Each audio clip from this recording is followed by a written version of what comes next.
with that hope and that renewed mind, like, yes, I want to do it better. But why is it when you look in reality, the majority of businesses, the majority of people at school aren't at the very top, but there's very few people that are that highly successful. Hey guys, Sky here for SKY, and thank you so much for joining us for today's topic. Whenever we start something new, whether it's like school, work, or even a new business, do you think to yourself, I hope no one notices me. I hope I don't perform that well. I hope I'm not that successful. Or do you think, man, I want to be highly successful. I want things to go really well. I want to perform at a high level. It's usually the latter. And two things today I'm going to talk about to convince you to change in your mind before you start this journey of high success. But before we get to today's talk, if you are new, thanks for joining. Go ahead, hit the subscribe, smash that notification bell, but most importantly, like and comment below. We really want to hear what you guys think about today's talk, but also it feeds the algorithm. All right, so let's get to today's talk. Everyone wants to be successful. Everyone starts things with that hope and that renewed mind, like, yes, I want to do it better. But why is it when you look in reality, the majority of businesses, the majority of people at school aren't at the very top, but there's very few people that are that highly successful. I'm going to talk about two things that I want to kind of switch your mind in. And the first one is this. Do not follow the majority, okay? Don't follow the majority. I'm going to tell you where I got this from. Back in 2015, I became the head pastor of a church in Manhattan, New York. Super exciting. It was the Big Apple. The church was about 70 people, and I was excited, ready to go in there to start a revolution of Christ. And I wanted people to just come in the doors and they'd be like, yes, we believe. And I was like, yeah, and we're going to make this a great church. And then 3 years later, it was about 100 and something, a little over 100.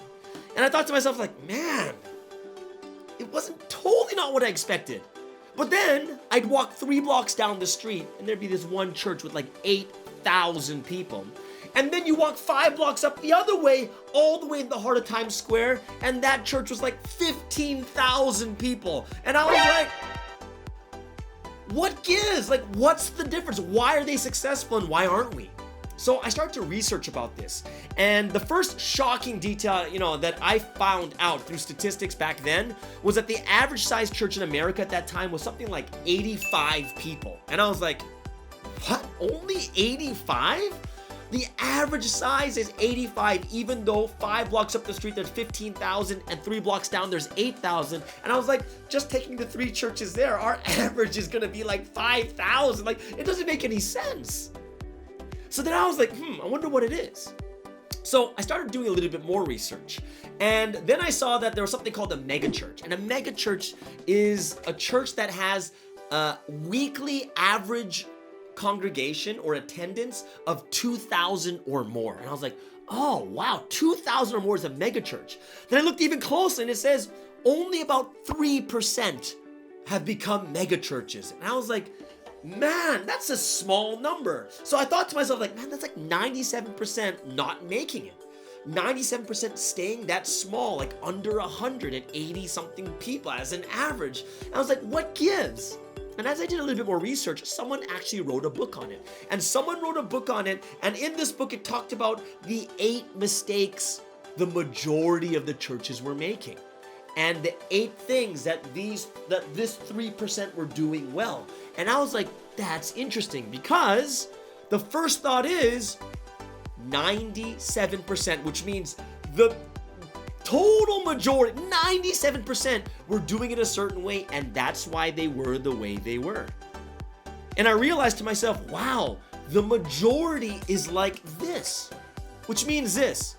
If I keep doing what the majority does, but I expect higher results, it means I'm crazy. Where did I get that from? Albert Einstein. Albert Einstein said insanity is doing the same thing over and over and over again, but expecting different results. That's insanity. And I realized, wow, if we want to be, remember, we're not talking about being average. We're talking about being highly successful. We want to be greater at something, whether it's a church, an organization, as a worker, as a student, a new business. If you follow what the average normal business or person does, what should you expect? You should expect the average. People are putting all their hard work and efforts into the average way, which means that you might do a little bit better than average. But if you keep doing it how the 97% are doing, you're gonna always be in the same position you were before.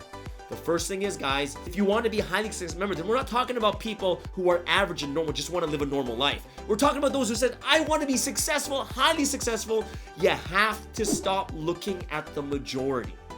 Why? Because the majority are there, but you're trying to get to here. The second thing is actually more important. So now that we know the majority is here and the highly successful, this 3% is only right here. So what does that mean? The second thing I want to talk about is this. Studies were shown that whenever an organization, a business, a team, or project went and hit a wall, you hit a wall, something difficult comes, there's one of two things that they do. And the first thing they do is they will do more of the same thing that they're doing. Oh, we're not getting enough people at church. More flyers, right? And then the second thing people do is they will do less of the same thing because it's the exact same thing. What is it? Oh, we're not getting people from this. Maybe let's just not put as much energy into this one then. That's what people normally do. And this is even crazier. When you look at this number is, what percentage of the people even just think about doing something different? It's about 3%. Only 3% even think about doing something different than what they did before. And when you look at the highly successful and the people who are just amazing performers in their industries, regions, whatever area they're in, these are the people that do it differently than everyone else. Now, what does that mean? Let me give you an example. When I was growing up, way like 30, 40 years ago, not 40, 30 years ago, because that's when I was a kid, there was the number one fast food chain in the world, and that was Subway. It wasn't McDonald's, it was Subway. Subway came out of nowhere, and what did they do? They advertised this the way a sandwich should be, and it was about health, and they said McDonald's and KFC and Burger King are all unhealthy, but here, this is the way a sandwich should be. It's a healthy sandwich. You get to choose what you want to put on it, and it just took over America and the world. Largest food chain in the world at that point. Why? They did things differently. Where everyone else has a set menu, here is like, what do you want? What do you want? Oh, you want that? Okay, here, I'll put more of this. You want more? Okay, I'll put more in there. Oh, you want this? Okay, what kind of sauce do you wanted? You got to choose what you wanted. They were different from everyone else. Another one, which was really crazy, this one was super crazy because whoever came up with this idea is a genius and crazy at the same time.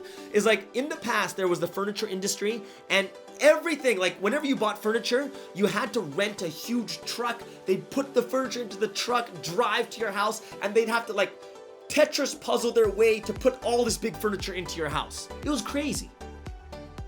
All of a sudden, someone comes up with the most insane idea. And it wasn't even insane because it was different. He said, hey, let's do it so everything is not assembled and everyone assembles it themselves at home. Oh, you crazy. Can you imagine what people thought of this person? Like, are you crazy? People don't want to assemble their own furniture. And we know what company that is. It's IKEA. They are highly successful. Right? Even if you look at YouTube right now, there are millions and millions and millions of channels out there, even channels in my genre of motivational, inspirational, spiritual, whatever it is.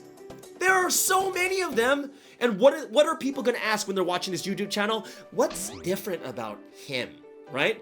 Because he's just like that other funny Asian like pastor that I saw over there. What's so different? Like people are looking for what's different in your area. Right? In everything that we do to reach the highly successful area, what do we have to do? We have to become those people that do what? We have to be those that not only don't follow the majority, but we have to be the ones that look in the same region, the same industry, the same types of organizations and think to ourselves, 97% are doing it this way. And if I do it that way, guess what? I'm gonna be just like them, but I wanna be highly successful. I want to be at a high level of performance. What does that mean? You have to do things differently. It's the same industry, same rules, but you got to find a different way to do it. And these are the two things that I want you kind of to switch in your mind. Remember, I'm not talking about people who want to be average. I'm not talking about people who don't really care about it, but it's for us, the ones that are thinking, I want to be better. And this comes to people who are thinking about their faith, people thinking about their relationships, people thinking about their jobs, their school, the way they study. Don't say to yourself, I'm going to be better this year, and all you do is the exact same thing over and over again. You're not going to change anything. You're not going to get that much better. What do you need to do? You have to start thinking outside the box. Don't follow what everyone else does, but what do you need to do? You have to be the ones that sees, this is what everyone's doing, and this is why the majority is not highly successful, which means I've got to do something different than everyone else. And when you look at all the amazing stories of the most successful, highly successful people in the world, their stories are not normal. They were different than everyone else, right? So I hope that this kind of opens our minds and switches our minds a bit to, yeah, if I want to be highly successful, why do I keep doing the same thing over and over again? And all I do is put more effort. I do more of the same thing or less of the same thing. What it's time to do is change the thoughts, and you have to do something new, right? Do it in a new way. And when you do it in a new way, something new, what's going to happen?